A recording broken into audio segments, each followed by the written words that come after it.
Les pourparlers de paix sur l'Ukraine sans l'Europe, la crise en République démocratique du Congo et la pénurie de gaz au Burkina Faso, 3 sujets au menu de la revue de presse du jour.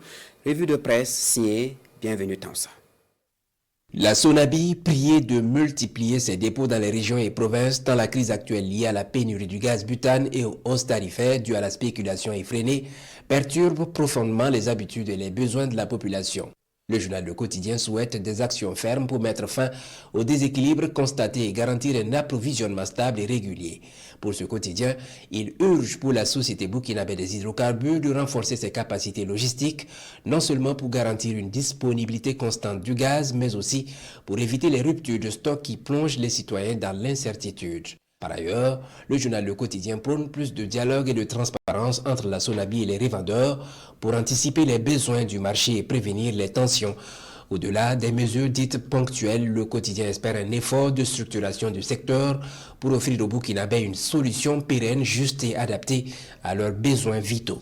Conflit en République démocratique du Congo, le châtiment de la CPI planerait-il sur le M23 tel que pressenti par l'observateur Palga?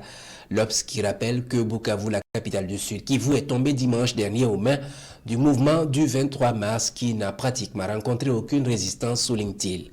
Les casques bleus renchéris le journal Le Pays n'ont pas pu empêcher les incursions meurtrières des groupes armés qui, dit-il, tuent ou massacrent à tour de bras, si fait que la RDC est vue comme un géant au pied d'argile. Le régime de Félix Tshisekedi, d'après ses lignes tracées dans les colonnes de Sidoya, assiste impuissant au spectacle qui se joue dans l'est de la RDC où les rebelles étalent leurs ambitions à la face du monde. Aujourd'hui, Faso invite ici le président Félix Tshisekedi à discuter avec le M23.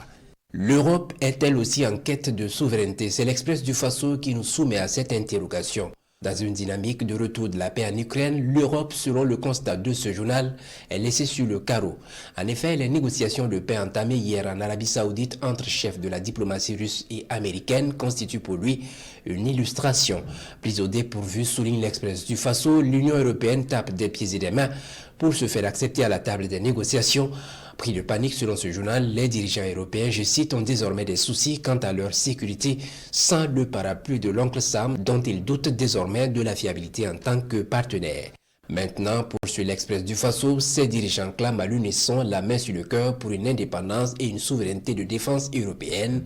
Le quotidien populaire qui espère que cette situation aidera ces responsables européens à comprendre les velléités d'indépendance et de souveraineté des dirigeants de l'AES et de leur population.